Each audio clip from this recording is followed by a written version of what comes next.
ஒரு உப்பு சப்பு இல்லாமல் நடந்த ஒரு சிறப்பு பொதுக்குழுவாக தான் அது வந்து இருந்தது. இதற்கு முன்னாடி அவர் நடத்தின மாநாடு பொதுக்குழுக்களில் இருந்த தொண்டர்கள்ட்ட இருந்த உற்சாகத்தை கூட இப்போ நீங்கள் வந்து பார்க்க முடியாது.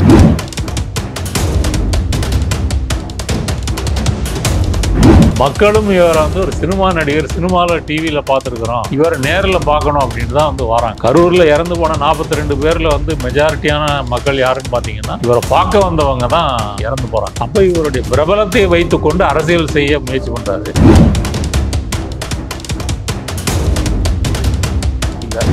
ஆதவர்ஜுனா மட்டும்தான் வந்து அப்படி பேசுறாரு. ஆதவர்ஜுனா பேசுனது முழுக்க முழுக்க வந்து ஒரு வெறுப்பு பிரச்சாரத்தை தான் வந்து பேசுறாரு. எந்தவித பொறுப்பும் இல்லாம முடிஞ்சா எங்க தலைவரை தொட்டுப்பாரு, கல்லூரியில இருந்து மாணவர்கள் இளைஞர்கள்லாம் வீட்டுக்கு வருவாங்க அப்படின்னு சொல்றாரு. இது வன்முறையை தூண்டுகின்ற பேச்சா இல்லையா? இப்படி ஒரு போஸ்ட் அவர் வந்து எக்ஸ்தலத்துல போட்டு தான் கொஞ்ச நேரத்துல அதை நீக்கிட்டு அவர் மேல வந்து கேஸ் போட்டிருக்காங்க.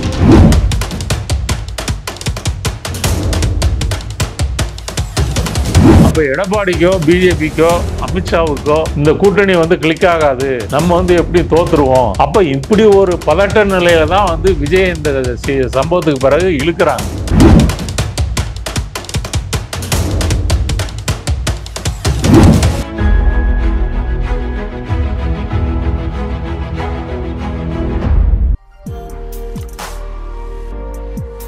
அகால்ட் வாய்ஸ் நேயர்கள் எல்லாருக்கும் வணக்கம். இன்னைக்கு நம்ம கூட பார்த்தோம்னா சமூக செயற்பாட்டாளர் நாதன் அவர்கள் தான் நம்ம கூட இணைஞ்சிருக்காரு. பல்வேறு விஷயங்கள் பற்றி அவர் கூட பேச போகிறோம். வாங்க பேசலாம் சார். வணக்கம் சார். வணக்கம் சார். எப்படி இருக்கீங்க? நல்லா இருக்கேன் சார். இன்னைக்கு சமீப காலத்தில் பல்வேறு அரசியல் மாற்றங்கள் நடக்குது. முக்கியமாக பார்த்தோம்னா விஜய் அவர்கள் கட்சி ஆரம்பித்து 2 வருடங்கள் ஆகும்போது அவரோட அரசியல் பயணத்தில் மிகப்பெரிய கருப்பு நாள்லாம் அவர் அந்த கரூர் சம்பவம் தான். இப்போ சமீபமாக அவரோட சிறப்பு பொதுக்குழு கூட்டம் நடந்தது. அவரோட அரசியல் செயல்பாடுகளையும் அந்த சிறப்பு பொதுக்குழு கூட்டம் இது ரெண்டும் நீங்கள் எப்படி பார்க்குறீங்க? ஒரு உப்பு சப்பு இல்லாமல் நடந்த ஒரு சிறப்பு பொதுக்குழுவாக தான் அது வந்து இருந்தது. இதற்கு முன்னாடி அவர் நடத்தின மாநாடு பொதுக்குழுக்களில் இருந்த தொண்டர்கள்ட்ட இருந்த உற்சாகத்தை கூட இப்போ நீங்கள் வந்து பார்க்க முடியாது. அந்த 2-2.5 மணி நேரம் நடந்த அந்த நிகழ்வை பார்த்தீங்கன்னு சொன்னால் பார்வையாளர்கள் மத்தியில் வந்து கைதட்டு விசிலடிக்கிறதெல்லாம் வந்து ஒப்பீட்டு அளவில் குறைவு அப்படின்னே வந்து சொல்லலாம். இது எதை காட்டுகிறதுனா, கரூரில் வந்து அவங்க சிக்கினதுலேருந்து இன்னும் அவங்க வந்து மீண்டு வரல, சகஜ நிலைக்கு வரலை அப்படின்றது தான் வந்து காட்டுது. எப்படி அப்படின்னு கேட்டிங்க அப்படின்னு சொன்னால், இவர் வந்து ஒரு பிரபலமான நடிகர். இந்த நடிகர்ன்ற பிம்பத்தை வைத்து கொண்டு தான் இவர் வந்து மக்களை வந்து சந்திக்கிறார்.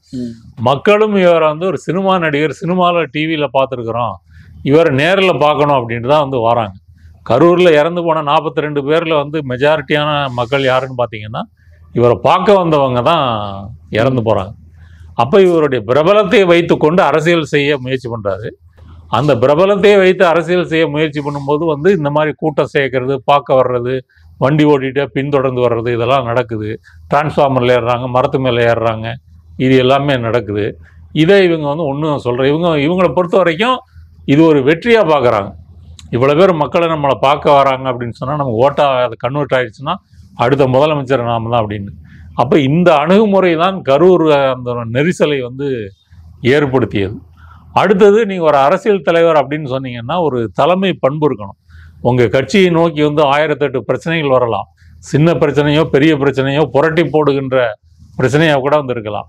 அந்த பிரச்சனையை வந்து நீங்கள் எதிர்கொண்டு அதை தீர்த்து தொண்டர்களுக்கு, நிர்வாகிகளுக்கெல்லாம் நீங்கள் வந்து ஒரு ஆறுதல் சொல்லி உற்சாகப்படுத்தினால் மட்டும்தான் தலைவர்.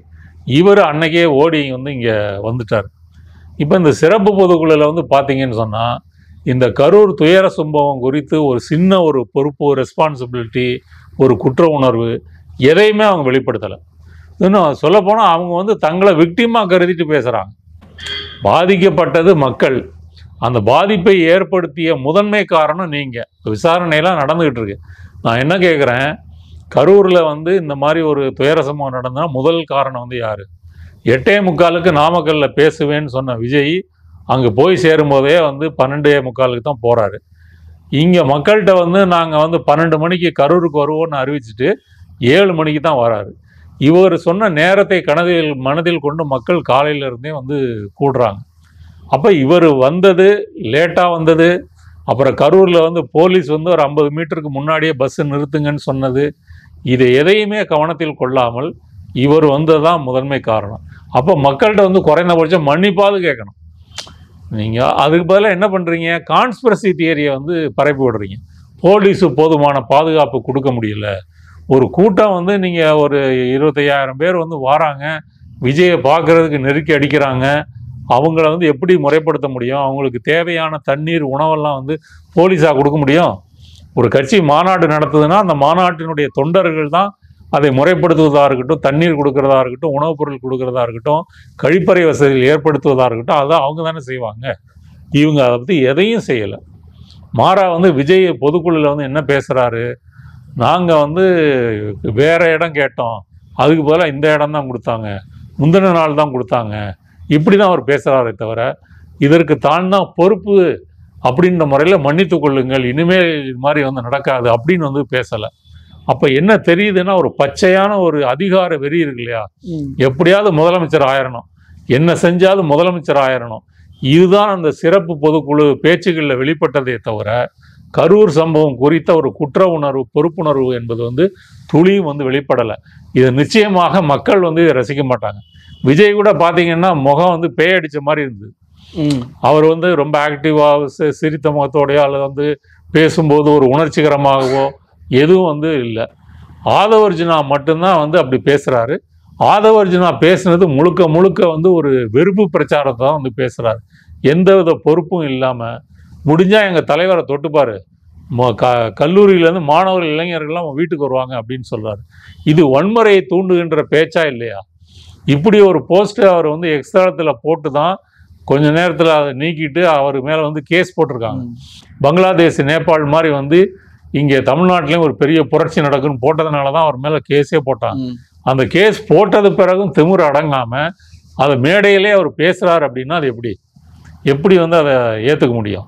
இது வந்து நீங்கள் விஜய் வந்து கரூர் சம்பவத்தை ஒட்டி அவங்களுடைய அணுகுமுறை என்னன்னு பார்த்தீங்கன்னா அது இது. அடுத்தது அரசியல் ரீதியாக பார்த்தீங்க அப்படின்னு சொன்னால், இந்த கான்ஸ்பிரசி தியரி வந்து விஜய் கட்சியோ தொண்டர்களோ பேசுனதை விட அதற்கு நிகராக வந்து பிஜேபியும் பேசியிருக்கு, ஏடிஎம்கேயும் பேசியிருக்கு. அவங்களுடைய நோக்கம் என்னன்னா, இந்த கரூர் சம்பவத்தை வச்சு விஜய் தலையில் அடித்து குட்டி நம்ம பக்கம் கொண்டு வந்துடலாம், கூட்டணிக்கு கொண்டு வந்துடலாம் அப்படின்றத அவங்களுடைய பிளான். ஏன்னா இதுலேருந்து விஜய் வந்து மீண்டு வர முடியாதுன்றது ஒரு வகையில் உண்மைதான். இப்போ சிபிஐ வந்து இந்த விசாரணையை வந்து எந்த கோணத்தில் கொண்டு போகிறதுன்றது பிஜேபி முடிவு பண்ணுறதுல இருக்குது. என்னதான் நீங்கள் உச்சநீதிமன்ற ஓய்வு பெற்ற நீதிபதி வந்து அதை கண்காணித்தாலும் அந்த நீதிபதிகளுக்கு வந்து சட்டப்பூர்வமாக எந்த அதிகாரமும் இல்லை. சட்டப்பூர்வமாக இவரை கைது செய்யுங்கள், இவரை விசாரியுங்கள், இந்த ரூட்டில் போங்கன்னா அவர் சொல்ல முடியாது. சிபிஐ தான் சட்டப்பூர்வமாக விசாரிப்பதற்கோ கைது செய்வதற்கோ வந்து ஒரு அதிகாரம் கொண்ட அமைப்பு. இவங்க என்ன செய்கிறாங்களோ அதை தான் உச்சநீதிமன்ற ஓய்வு பெற்ற நீதிபதி சொல்ல முடியுமே தவிர அவங்களாம் எதுவும் வந்து பண்ண முடியாது. அந்த வகையில் பார்க்கும்போது பிஜேபி கண்ட்ரோலில் தான் இருக்குது, எந்த வகையிலையும் அதை வந்து கொண்டு போக முடியும். அதனால தான் ஆரம்பத்தில் அவங்க வந்து உண்மை அறியும் குழு அனுப்பினதாக இருக்கட்டும், ஹேமா மாலினி தலைமையில் அல்லது அண்ணாமலையோ மற்றவர்களோ பேசுனதாக இருக்கட்டும், எடப்பாடிலாம் வந்து இதுக்கு போலீஸ் தான் காரணம்னு அடித்து பேசுகிறார். அப்போ இதெல்லாம் எதை காட்டுகிறதுன்னா, ஒரு மலிவான முறையில் இவரை கூட்டணிக்கு வந்து கூட்டிகிட்டு வரணும். ஏன் கூட்டிகிட்டு வரணும்னா இவங்களுக்கு வந்து ஜெயிக்கிறதுக்கு இவங்க நம்பிக்கை இல்லை. ஆமாம், ஆல்ரெடி வீக்காக இருக்காங்கன்னு அவங்களுக்கே தோணுது. அப்போ எடப்பாடிக்கோ பிஜேபிக்கோ அமித்ஷாவுக்கோ இந்த கூட்டணி வந்து கிளிக் ஆகாது, நம்ம வந்து எப்படி தோற்றுருவோம்.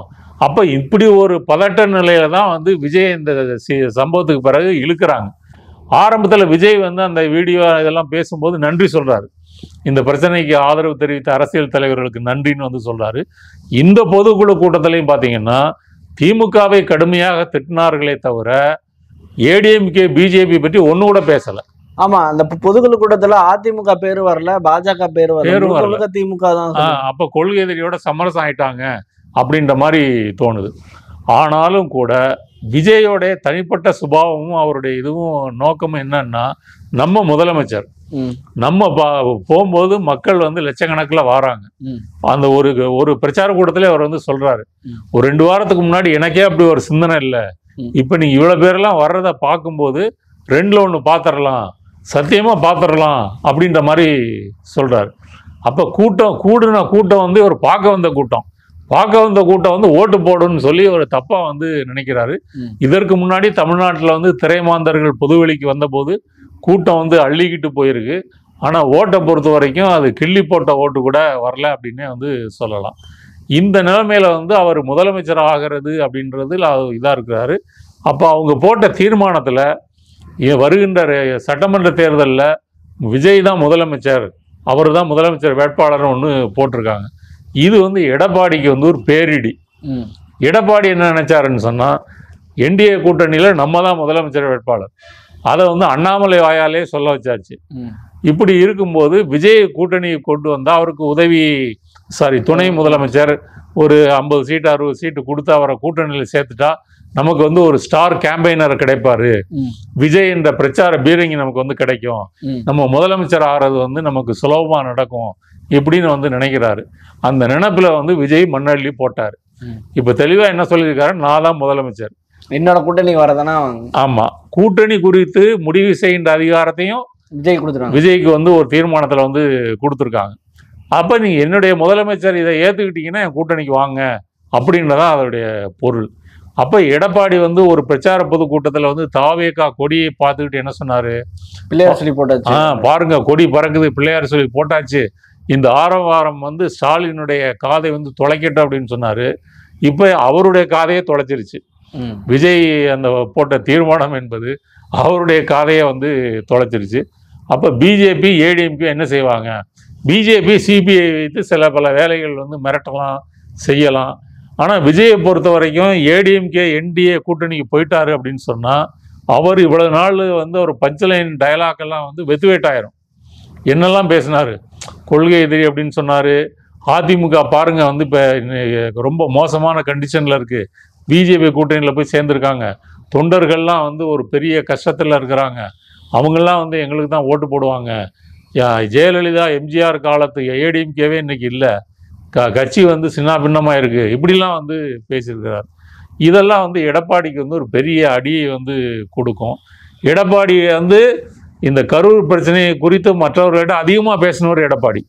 ஆமாம், அவர் விஜய்க்கு சப்போர்ட் பண்ணி தான் பேசினார். இன்னைக்கு வந்து அது எல்லாமே வந்து ஒரு சேம் சைடு கோல் மாதிரி, இதுக்காக நம்ம சவுண்டு விட்டோம், ஆனால் இன்னைக்கு விஜய் வந்து ஏற்றுக்கலையே, நன்றி உணர்ச்சியே இல்லையே அப்படின்ற நிலைமையில தான் எடப்பாடி இருக்கார். அரசியல் ரீதியாக பார்க்கும்போது இது அதிமுகவுக்கு என்டிஏ கூட்டணிக்கும் கிடைத்த ஒரு அடி அப்படின்னு வந்து சொல்லலாம். ஆனால் இன்னொரு விதத்தில் வந்து பிஜேபி என்ன நினைக்குன்னா, விஜய் ஒரு கால் தனித்து போட்டிட்டாலும் கூட சிறுபான்மை வாக்குகள் அவரை நோக்கி போகட்டும்.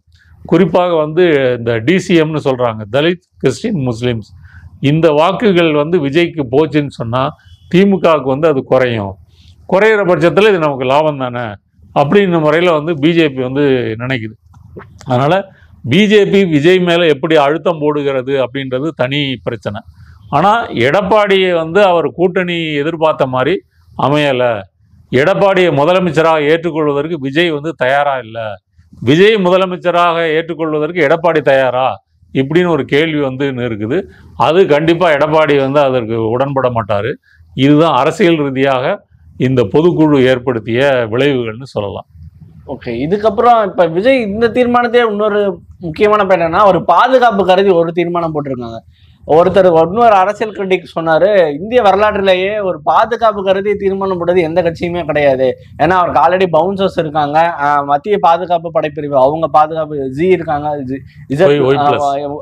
அவங்க அந்த பிரிவு மத்திய பாதுகாப்பு படைப்பிரிவு இருக்காங்க. இந்த மாதிரி பல்வேறு பாதுகாப்பு இருந்து இவருக்கு எதுக்கு இன்னும் பாதுகாப்பு, அவரோட உயிருக்கு என்ன அச்சுறுத்தல் இருக்குன்னு கேட்குறாங்க. அது வந்து என்னன்னா, கரூர் சம்பவத்துக்கு காரணம் வந்து நாங்க இல்லை, கரூர் சம்பவத்தில் மக்களுக்கு நடந்தது எனக்கும் நடக்கும் அப்படின்னு சொல்றது. அதாவது நான் சொல்றேன்ல, குற்றம் செய்தவர்கள் தன்னையே வந்து பாதிக்கப்பட்டவர்களாக மாற்றிக்கொள்வதற்கு இல்லையா, அப்படிப்பட்ட அரசியலை தான் விஜய் வந்து செய்கிறார். விஜய் இதுக்கு முன்னாடி வந்து இப்போ போன எலெக்ஷனில் வந்து ஓட்டு போடுற சைக்கிள் வந்தார். அப்போ ஏதாவது சட்டம் ஒழுங்கு பிரச்சனை வந்துச்சா? இல்லை. இவர் வந்து சினிமா ஷூட்டிங் போகிறாரு, ஷூட்டிங் இந்த ஏரியாவுக்கு வராருன்னா அங்கே இருக்கிறவங்க பார்க்குறதுக்கு வருவாங்க. இதை தாண்டி சட்டம் ஒழுங்கு பிரச்சனை எங்கேயும் வந்து நடக்கலை. விஜய்க்கு விட அதிகமாக கூட்டம் வரக்கூடிய நடிகர்களும் இருக்கிறாங்க. நீங்கள் யோகி பாபு வந்து நீங்கள் சென்னையை முழுக்க நீங்கள் சுத்த விட்டீங்கன்னா கூட கூட்டம் வந்து அப்படியே அள்ளும். அதனால் இதெல்லாம் ஒரு பெரிய பிரச்சனை கிடையாது. இவர் என்ன சொல்ல வர்றாருன்னா, ரெண்டாவது இவருக்கு ஒரு பயமே இருக்குது, அந்த கூட்டம் வந்து நம்மளை ஏதாவது பண்ணிடுவாங்களோ. ஏன்னா நீங்கள் இந்த சினிமா நடிகர்களை பொறுத்த வரைக்கும், அதுவும் விஜய் போன்ற நடிகர்கள்லாம் தங்களை கடவுளாக நினச்சிக்கிறாங்க. கடவுள் வந்து கருவறைக்குள்ள தான் இருப்பார், நீங்கள் தூரமாக நின்று தான் கும்பிடணும். உள்ள போய் தொட்டுக்கிட்டு பார்த்தீங்கன்னா நீங்க கடவுள் யார் கல்லுன்னு நீங்க வந்து கண்டுபிடிச்சிருவீங்க. அது மாதிரி விஜய் பக்கத்துல இருந்து பார்த்தாருன்னா அவர் யாருன்னு நமக்கு தெரிஞ்சு போயிடும். இவரா பறந்து சண்டை போட்டாரு, இவரா அப்படிலாம் வந்து பஞ்சலீலாக பேசினாரு, இதெல்லாம் வெளியே வரும்ன்றதுக்காக தான் ஒரு பவுன்சர் இதெல்லாம் வச்சிருக்காங்க. மதுரை மாநாட்டுல கூட அவர் அந்த ரேம்ப் வாக் வரும்போது ஃபேன்ஸ் எல்லாம் தூக்கி வீசினாங்க, கிரீஸ் போட்டாங்க. உலகத்திலேயே கிரீஸ் போட்டு தொண்டர்கள் வலிக்கு எலும்பு உடையட்டும் அப்படின்னு ஒரு முடிவு பண்ண முதல் கட்சி வந்து விஜய் கட்சி தான். அப்போ இப்போ இதெல்லாம் வந்து செய்கிறாங்க. ஆனால் இதில் முக்கியமான பாயிண்ட் என்னென்னா, விஜய் ரசிகர்கள் அந்த ரசிகர்களாகத்தான் இருக்கிறாங்களே. அவங்களுக்கு டிரான்ஸ்ஃபார்மர் வந்து ஏறினா கரண்ட் அடித்து செத்து போவோம், கூரையில் ஏறினா கூரை வந்து உடையும், இதை பற்றிலாம் அவங்களுக்கு வந்து இல்லை. நீங்கள் புஷி ஆனந்த் வந்து ஒவ்வொரு கூட்டத்திலையும் கத்துறதை பார்த்தீங்கன்னா, அந்த எல்இடி ஸ்டாண்ட்லேருந்து இறங்கு, மரத்துலேருந்து இறங்கு, இதெல்லாம் திரும்ப சொல்லிக்கிட்டு இருக்கிறாரே தவிர இந்த கூட்டத்தை இவர்களால் கட்டுப்படுத்த முடியாது. இப்படி கட்டுப்படுத்த முடியலன்றதுனால விஜய்க்கு தன்னுடைய பாதுகாப்பு வந்து அதுவே போதலைன்னு அப்படி தோணுது. அப்படின்னா நீங்க என்ன செய்யணும், நீங்க கட்சியை கலைச்சிட்டு வீட்டில் போய் ரெஸ்ட் எடுங்க. இப்போ கரூர் முடிஞ்சு 1 மாசம் வந்து 1.5 மாசம் ரெஸ்ட் எடுத்தீங்கல்ல, அப்படி ரெஸ்ட் எடுத்துட்டு போங்க. அரசியலுக்கு வரணும்னா நீங்க மக்களை சந்திக்கணும், மக்களை நேரில் பார்க்கணும், அவங்க பிரச்சனைகள் என்னன்னு கேட்கணும், அவங்களுக்கு ஏதாவது துன்பம்னா ஓடி போய் நீங்கள் கை கொடுக்கணும். மாறாக வந்து மழை வெள்ளத்தில் பாதிக்கப்பட்டாங்கன்னு சொன்னால் பனையூர் கூப்பிடு, கரூரில் வந்து 41 பேர் இறந்துருக்காங்களா அவங்களையும் வந்து கூப்பிடு, மாமல்லபுரத்தில் ஹோட்டலில் வச்சு சந்திக்கிறது, இதெல்லாம் வந்து பார்த்தீங்க அப்படின்னு சொன்னால் ஒரு மக்கள் விரோத அரசியல். இதெல்லாம் இதில் வந்து விஜய் கட்சி ஒரு முன்னுதாரணமாக இருக்கு. இந்தியாவில் எந்த கட்சியுமே பாதிக்கப்பட்ட மக்களை தன்னுடைய இடத்துக்கு வரவழைத்து ஆறுதல் சொல்லலை. சொல்லப்போனால் கரூரில் பாதிக்கப்பட்ட மக்கள் வந்து மாமல்லபுரத்தில் போய் வந்து விஜயை சந்திச்சு இந்த ஆறுதலை வாங்கிட்டு வந்திருக்காங்க பஸ்ஸில். இது எங்கேயாவது நடக்குமா? அதனால் இவருடைய பாதுகாப்பெல்லாம் ஒரு பிரச்சனை கிடையாதுங்க. இவருடைய கேரக்டர் அப்படி வளர்ந்துட்டாரு, சினிமாலேயே பார்த்து வளர்ந்துருக்கிறாரு, சினிமாலே சண்டை போட்டிருக்காரு, சினிமாலே ஏழையை பார்த்துருக்காரு, சினிமாலே எல்லாம் பார்த்ததுனால நிஜமாக யதார்த்த நிலவரம் கள நிலவரம் வந்து அவருக்கு தெரியல. அவர் வந்து கேரவானில் இருந்து தான் அவர் வாழ முடியுமே தவிர தரையிலிருந்து மண்ணில் இருந்து அவரால் அரசியல் பண்ணவே முடியாது. கண்டிப்பா. இப்ப அடுத்தபடியா அருண்ராஜ் பேசின ஒரு பாயிண்ட் மிகப்பெரிய டிபேட்டை கிரியேட் பண்ணுச்சு. அவர் வந்து இந்த 1000 ரூபாய் கொடுத்து மக்களை ஏமாத்துறாங்க, தமிழக பெண்கள் வந்து 1000 ரூபாய் தியாகம் பண்ணணும் அப்படின்ற மாதிரி சொல்லியிருக்காரு. இப்ப இது என்ன மாதிரி டிபேட்டை கிரியேட் பண்ணிருக்குன்னா, விஜய் அவர்கள் ஒருவேளை ஆட்சியை பிடிச்சிட்டாலும் இந்த 1000 ரூபாய் நிறுத்திடுவாரு, ஃப்ரீ பஸ்ஸை நிறுத்திடுவாரு அப்படின்ற மாதிரி ஒரு டாக் போயிட்டு இருக்கு. இந்த டாக் எப்படி பாக்குறீங்க? இதெல்லாம் வந்து ஒரு திமிர் நிறைந்த பேச்சினுடைய வெளிப்பாடுங்க. நீங்க 1000 ரூபான்றது அருண்ராஜுக்கோ விஜய்க்கோ வந்து ஒரு சாதாரண காசா இருக்கலாம். ஆனால் மக்களை பொறுத்த வரைக்கும் அது நிறைய மாற்றங்களை வந்து கொண்டு வந்திருக்கு. குறிப்பாக வந்து இந்த விடியல் பயணம்னு சொல்லக்கூடிய அந்த கட்டணமில்லா பேருந்து பயணம் தமிழக மக்கள் மத்தியில், பெண்கள் மத்தியில் வந்து நிறைய வேலைக்கு போகிற எண்ணிக்கை வந்து கூட்டியிருக்கு. இன்றைக்கு இந்தியாவிலேயே பெண்கள் அதிகம் வேலைக்கு போகிறது வந்து தமிழ்நாடு தான். ஒரு 40% பெண்கள் வந்து வேலைக்கு போகிறாங்க. அதுக்கு காரணம் வந்து இந்த விடியல் பயணம். அதே போல் மாதம் 1000 ரூபாய் அப்படின்றது வந்து பல செலவுகளை ஈடுகட்டுவதற்கு வந்து மக்களுக்கு வந்து உதவி பண்ணியிருக்கு. அதை வந்து இப்படி தரந்தாழ்ந்த முறையில், மலிவான முறையில் வந்து சொன்னாங்கன்னு சொன்னால் மக்கள் தான் இதற்கு எதிராக திரும்புவார்களே தவிர, அவர் அருண்ராஜ் என்ன சொல்கிறார் அப்படின்னு சொன்னால், இதெல்லாம் நீங்கள் வந்து உங்கள் திமுக கட்சியிலேருந்து தான் கொடுக்குறீங்க, கவர்மெண்ட் காசில் தானே கொடுக்குறீங்க, அப்புறம் எதுக்கு நீங்கள் கொடுக்குற மாதிரி சொல்கிறீங்க அப்படின்னு வந்து சொல்கிறாரு. இப்போ நாளைக்கு ஒரு கால் விஜய் நாளைக்கு வந்து ஆட்சியை பிடிச்சி முதலமைச்சர் ஆகிறான்னு வச்சுங்க, அவர் கட்சி காசை போட்டால், சொந்த காசை போட்டால் அவர் நிர்வாகம் பண்ண போறாரு இல்ல? அரசாங்கம் பத்தம். ஆமா, அரசு ஊழியர்களுக்கு இவரே சம்பளம் கொடுப்பாரு, இவரே வந்து ரோடு போடுவாரு, இவரே செலவு பண்ணி எல்லாம் கட்டுவாரு, இதெல்லாம செய்ய போறாரு, மக்கள் பணத்தில் தானே செய்ய போறாரு. அப்ப இது கூட தெரியாத ஒரு தற்குறிகளா இருக்கிறாங்கன்றதுதான் அருண்ராஜுடைய அந்த பேச்சு உணர்த்துது. தற்குறிகளோட கொஞ்சம் திமிரு இருக்கு. இந்த முரட்டு முட்டாள்தனம்னு சொல்லுவாங்கல்ல, அது வந்து விஜய் கட்சியில நிறையவே இருக்கு. அது அருண்ராஜ் பேச்சு வந்து ஒரு சாட்சி. இவ்வளவு நேரம் கொடுத்து பேச நன்றி சார். இதே மாதிரி இன்னொரு நேரம் நன்றி சார். நன்றி.